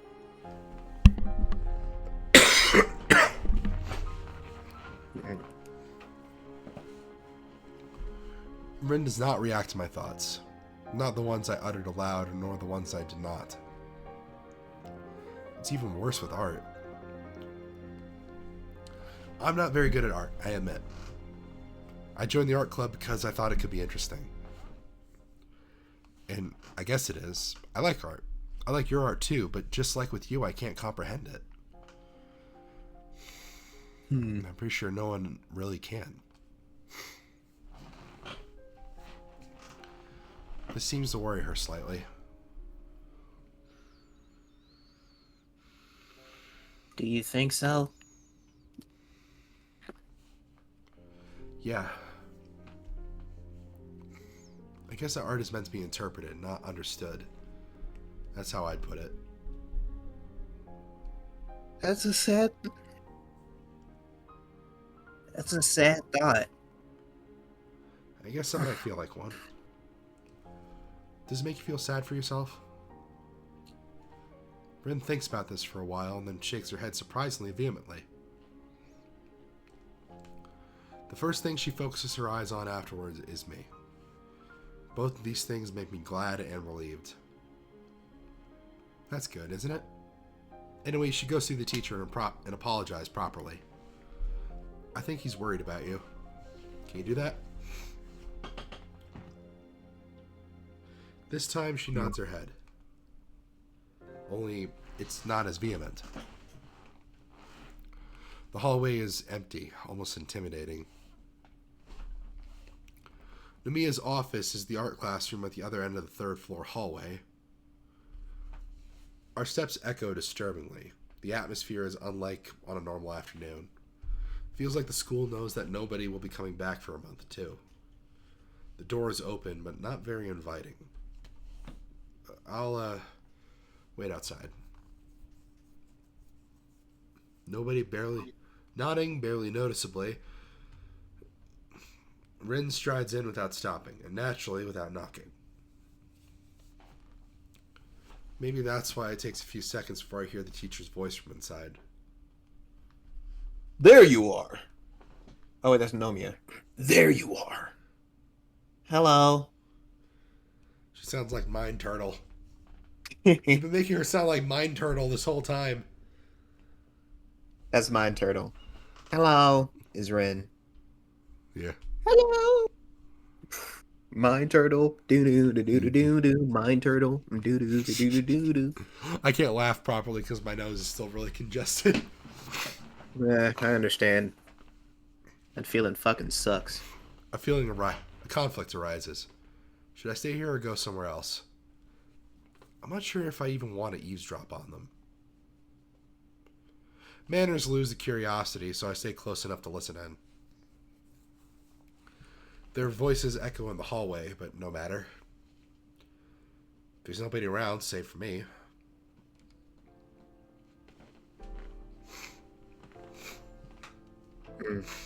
Dear girl, what on earth were you thinking? Leaving like that on the big night? I couldn't say anything. Compared to Nomiya's scolding tone, Ren sounds awfully quiet and withdrawn. Her words seem to drown under his. I have to say, I am very disappointed in you, Tezuka. It was no good at all. Never mind all the things I did for you, but what about Sai? What about all the guests who wanted to meet you? There was nobody. Even Hisao. You have embarrassed us very badly, Tezuka. Reputation is what counts. Surely you know that. It's alright. I don't need it. Don't need? What do you think you know? Ren's replies only seem to agitate the teacher more, his voice rising with every sentence. The path of an artist is a thorny one, I'll tell you that. Thorny! You have to see the big picture. There will be bad times and good times. Things are like they are. It'll be alright. Even... You might now think that it's oh so wonderful and easy, but how far would you have gotten without me? Okay, Nomiya really is being a dick. I won't always be there for you. When you lie on the floor in your minuscule room, you rent 3 weeks late, your mind blanket on the floor on the 4th week, your mind blank for the 4th week straight, then you will wish you had listened to old Nomiya a bit more. When you keep measuring how the shadow of your chair becomes longer over the spring, because that's all your lethargy allows. Maybe that's when you will start caring about your career. That doesn't matter. Your resolve is not enough. I am not a resolved person. You are not a resolved person? Then tell me why. Why? Why did we go through all of this trouble if it amounts to a mosquito's shit? Oh dear, the teacher blew a fuse. Him yelling at Ren makes me feel bystander's guilt. If I'd gone with her, maybe he wouldn't have gotten so angry. If I'd not let her run away, he wouldn't have gotten so angry in the first place. I still could go and save her. I don't think I can. Hisao, move your ass. I wasn't the same. I yelled at Ren too, and I'm feeling all the more embarrassed by it now. I felt justified to vent my anger at her face just because I felt it was her fault that I was so frustrated. I was no more justified than the teacher is. A terrible silence sets upon the hallway. Ren doesn't have anything to say to Nomiya. Whether she has run out of answers or if she knows that arguing would only make him angrier is anyone's guess. The teacher has nothing more to say either. But it seems, or maybe he just ran out of breath.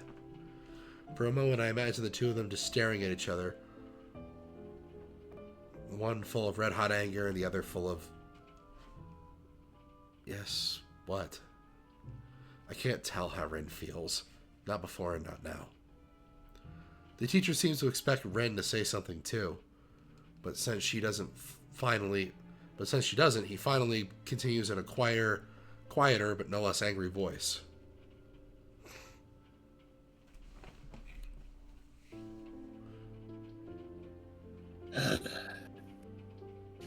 What worth is there in doing so much work if the outcome is nothing? Still, Ren won't say anything. I'm sorry. I shouldn't have gotten so excited.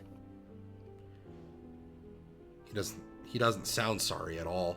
Rather, his tone is cold and sharp, like he was splitting the words out of his mouth, like he was spitting the words out of his mouth. It seems that I was expecting too much. You are not an artist after all. Yeah, not sorry at all.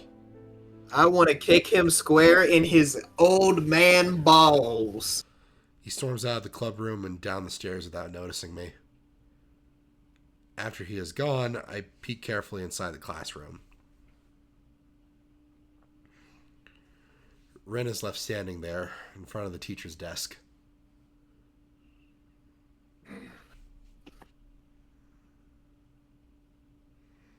Oh boy. I couldn't say I'm sorry. She says it to the humid air of the class, not to me. But since the room won't answer her, I will have to. That was unfair of him. He was angry, but still. I can't decide how to end my sentence.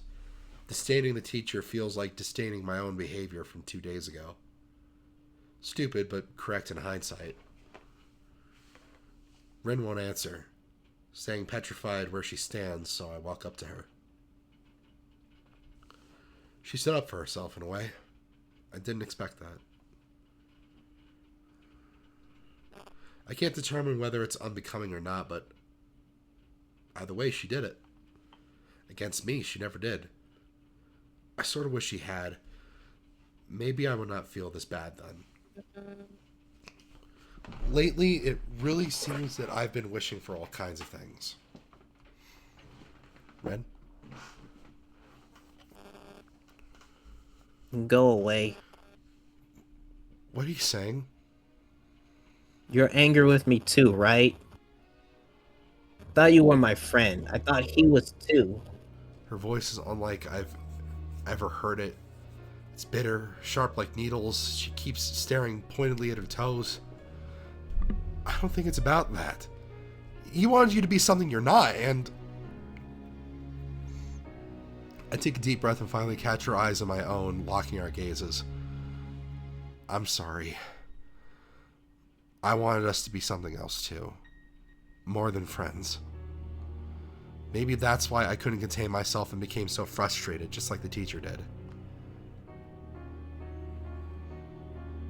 What more?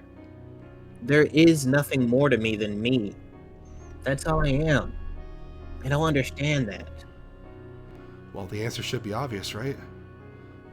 I remember myself thinking of the true purpose of friendship. To put up with everything and anything, to be there for your friend. Did I fail as a friend, thinking it could be a stepping stone for something else? Maybe because of those thoughts, I didn't manage to put up with things, to keep it together. As outrageous as Ren is and was, I shouldn't have let myself get caught into that, especially when I started feeling the way I did towards her. So, did I fail? That's what her eyes seem to ask. I'm sorry, Ren. I might not be able to be your friend. I don't think I could ever be a good friend to you. I say these things because they're true, not because one of us would like to hear them. But they are something that must be said.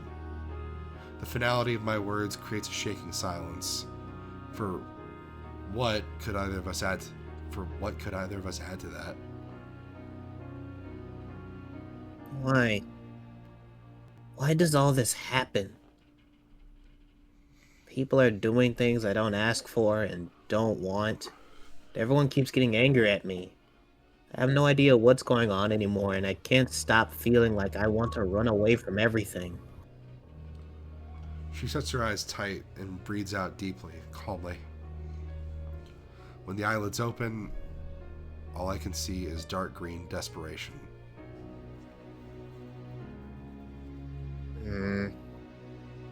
I have no idea what's wrong with me.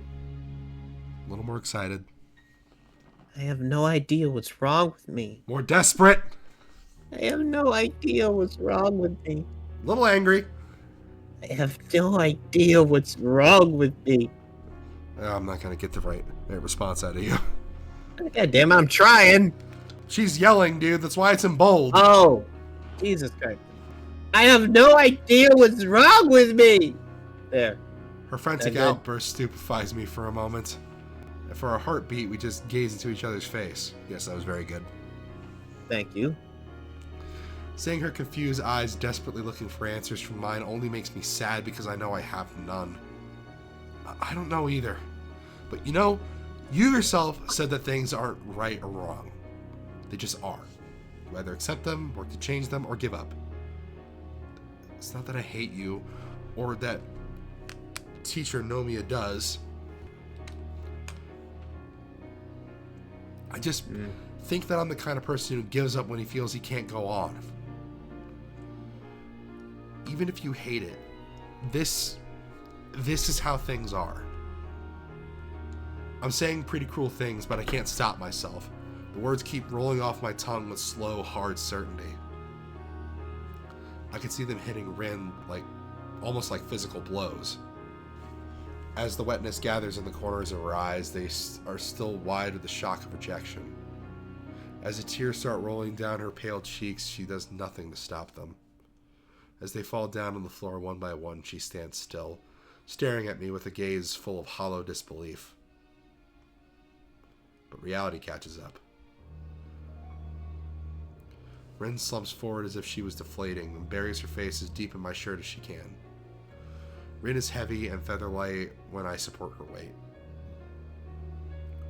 She doesn't really sob or bawl, just leans against me, letting her tears burn through my shirt into the skin underneath.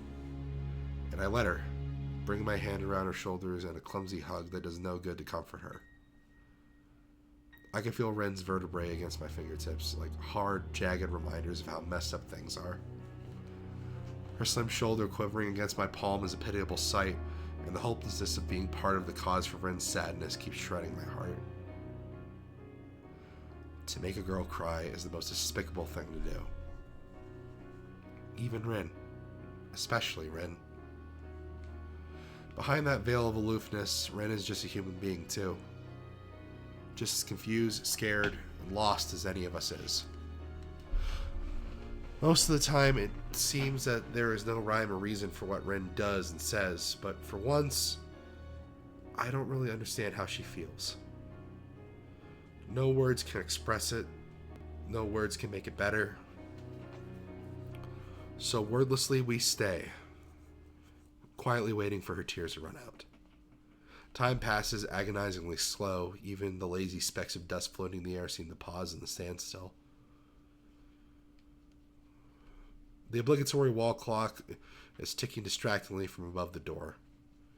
I decide against counting the seconds because it would make them feel longer. Eventually, Ren stirs a little and, still smothering herself against my chest, mutters into my shirt.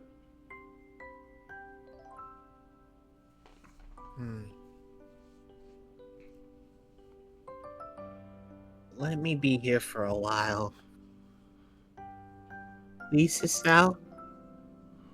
Just give me a little while. A soothing deluge spreads into my consciousness.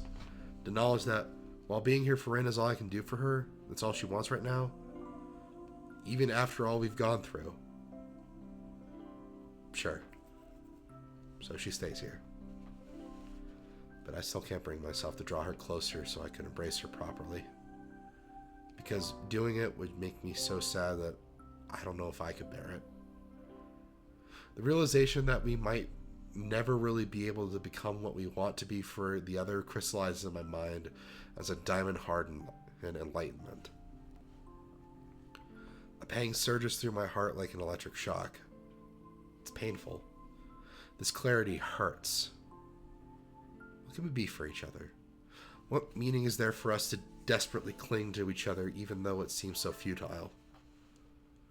What should I say to Ren? How can I make her better? Make her feel better? I don't know any of those things, and I fear knowing them would only hurt more. Forcefully, I push it all out of my mind because I don't want to be thinking of hurtful truths. My thoughts calm down soon enough, and sadness disperses until all that is left of me and Ren and the tender feeling of her warmth and softness against my chest. When did I fall in love with her? I can't remember, but I'm certain it was way before the warm touch of her lips on my own. On that orange-colored afternoon when she was sick with the cold and I went to see her because of unclear reasons.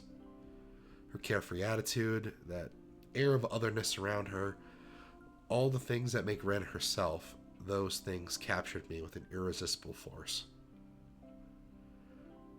The way she could take in anything and everything, giving it only the value she herself placed, weighing all things fairly and without prejudice, seeing the world as she wanted. This is something I could never do, and Ren was probably more of a muse to me than anything ever was to her. She seemed so free to me, truly a free spirit, while I, constantly worrying about everything, seemed so inhibited by it that it was almost embarrassing.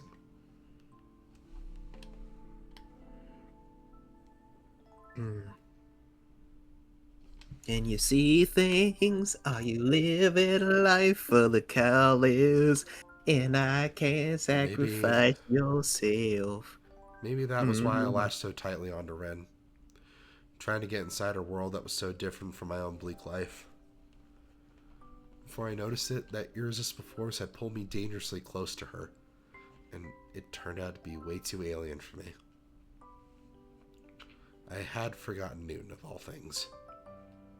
The gravitational force is inversely proportional to the square of the distance between objects. So if two people feel something for each other, even though feelings are not governed by the constants of the universe, I can't help thinking that for some time now, I've been a satellite to Ren's brightly shining planet. Planet Ren. The thought almost makes me laugh. She really does seem to be from another planet at times, minus green skin and possibly some tentacles. Perhaps because of my stifled laughter, Ren pulls away and I let her go, feeling the cold when her warmth goes away and slight embarrassment for letting my thoughts run wild like that. I credit that as Ren being a bad influence on me while being glad at the same time that she can't read thoughts for real. Ren's bitter tears have dried up, and she looks a little more like herself again. The lost look in her eyes is still there, though. Her gaze wanders around restlessly before stopping at me.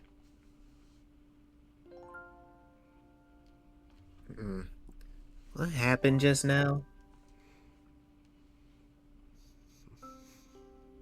Can you tell me? What? What do you mean? I cried. She says that hesitantly, as if not believing it herself. Yeah. She keeps staring at me, as if pleading guidance so that she wouldn't have to feel so lost. Why? You were sad. Is that what you want me to say? But isn't that obvious?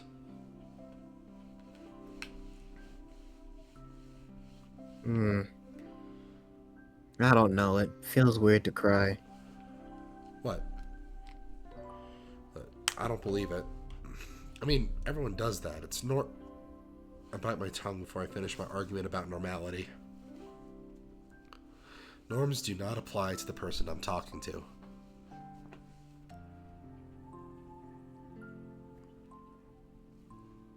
It always felt so wrong. Different from what it is in me. Like, I couldn't really tell what I felt. So I started thinking that maybe I don't know what I'm feeling. Maybe it's me who is wrong. I thought those I thought those kinds of things. I thought that painting was enough because it felt that I did at least that right. Mm. That all that is inside me could become a picture if I tried really hard, and it could. But it doesn't feel like it's enough anymore. Because if no one else can see that, I will still be alone. Was it wrong to try? Everyone got really angry at me for that. I rarely heard. I've rarely heard Ren say this much at once before. When she finishes, she simply shuts up, looking so neutral that it's hard to believe she just said what she did. I don't know what to think. Rin was desperate for someone to look at her paintings and somehow see right through them into her soul to understand her feelings. Because I felt she could not express them in any other way. She felt... Fuck, I can't read. How can one say whether that is right or wrong? Could it be that all this time she's been trying to reach out to me like I've tried to reach out to her? I sit down on a desk and think, and to rest my legs that kept us both standing for a long while.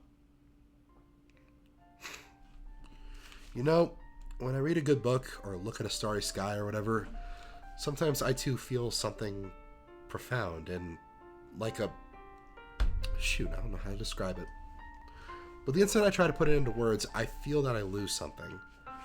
It doesn't feel as real, as true as it did inside my head. It feels a bit phony. It feels a bit phony. Damn, even what I just said felt phony. I offer a smile that's meant to be between funny and self-deprecating, but Ren doesn't react. Anyway. It might be that nobody could ever express their true feelings so that others can understand. Reality has no chance of living up to what someone has inside their head. Nothing can match that, not even your paintings, except maybe for you. But I suppose you can't keep everything inside. You explode for real then. What I'm trying to say is, I don't think it's wrong to express your feelings, even if you use your painting as a conduit. You just can't expect people to understand you any better than they would if you did it any other way. In fact, you can't expect people to understand you at all. It's because everything is so subjective. You see the world the way you do, but it's different from everyone else. But isn't that terrible? I guess it is, in a way. She frowns, looking probably as stricken as she can, which is not much, but it's enough for me to understand that Rin is not particularly happy. I think it might make me sad after all. Yeah, I know. I wish I could do something to help it. I don't think I sound bitter, even though I am, a little. This is my problem. I cannot be what Rin wants for her, and the same reason she can't do the same for me. She makes a difficult face, carefully trying to pick the words that she wants to say. So Rin has times when it's hard to say anything too. It can't be helped, I think. But if you say that, it makes me feel a little better. It's funny how some seemingly irrelevant things are the most significant ones at times like this. Like how Ren's voice is very, very small, but barely audible when she says that. And how even her short bangs can cover her eyes when she looks downwards. and how you can't even cover the deep red color rising on her cheeks all the way to the tips of her ears. They turn into a very interesting shade of red. A deafening silence follows. It's very awkward, as if I saw something that wasn't meant to be seen, even if it wasn't on purpose. I don't know what to say to that, but I keep feeling like I should know. She doesn't either. Still, it feels like there's no momentum to lose even if we keep silent. Like we have some weird wordless connection that would hold even so. Rin keeps shifting her weight from one foot to the other restlessly, looking everywhere around the room except at me. She is the one who finally breaks the spell. Can we go? I don't want to stay here. Yeah, of course. Where? My reply is covering my nervousness as badly as her question is covering hers.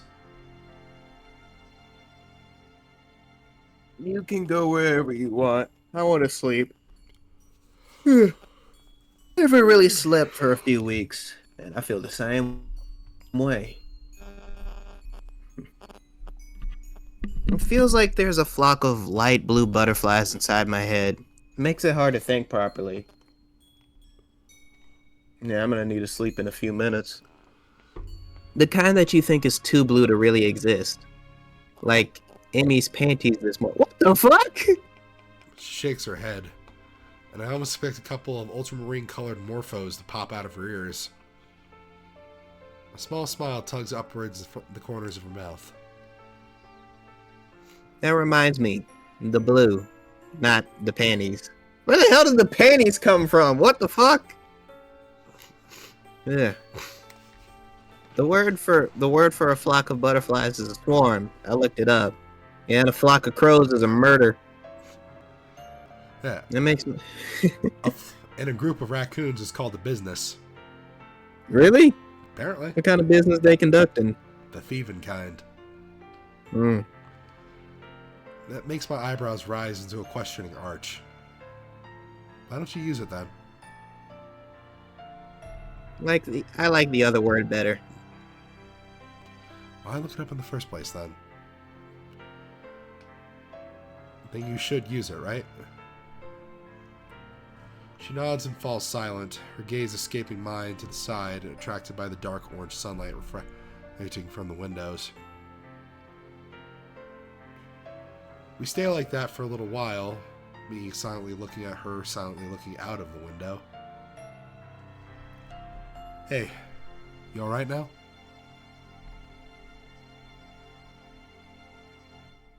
She glances at me from the corner of her eye, looking wistful again. The sunlight's reflection doesn't betray any more of her any feelings. I'll need to think about that. I do want to continue this conversation, grasping at those straws like she finally revealed to even exist. But Rin is looking out of the windows so absent-mindedly that I know she won't be responsive in any way that would make sense. It's like some kind of defense mechanism of hers to avoid being sensible. Her mind is like a butterfly in itself, always fluttering somewhere away whenever it's stirred. Just when I thought I could see behind her veil, she jumps out of my reach again. Maybe that's just how Rin is. Maybe that's something I should just accept to gain some peace of mind. Okay. I'll walk with you back to the dorms then.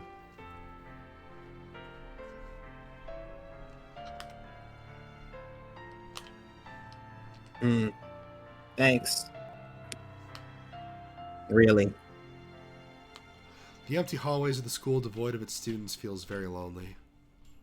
Less than 1 hour after summer vacation begins, the building seems to be deserted, and all that intrudes on the stillness of the hallways are our footsteps. The change is sudden, but it shows how the building is just an empty shell, dead without its students and teachers. It's as though the school has become a private world for only the two of us. A desolate place filled with silence and chalk dust.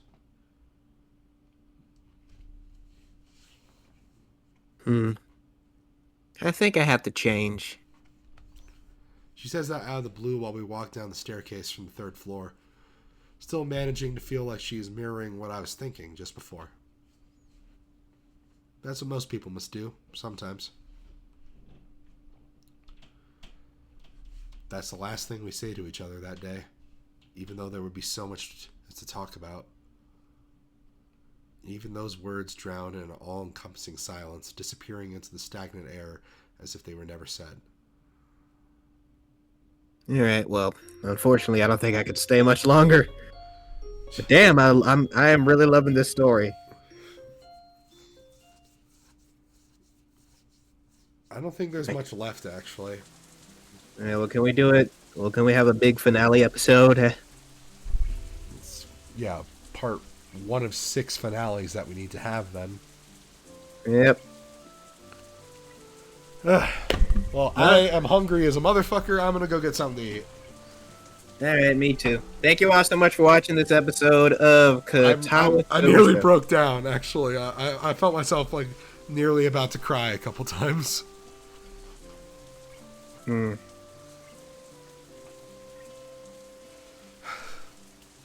Thanks for stopping by. If you watch, like, follow, subscribe. I have to start shilling now because I am desperate for attention. Exactly. Yeah.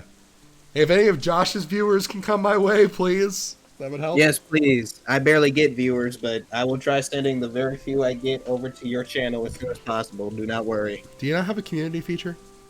I do. I should definitely start sharing the videos in the community. I'm sorry for that. Yeah. Anyway, thank you all so much for watching. Bye, guys. Next episode will be the last of Rin's route, and then, I don't know, we'll, like, flip a coin to decide who goes next. Yeah. Probably Emmy. All right. Most later. likely, Emmy. Yeah, later.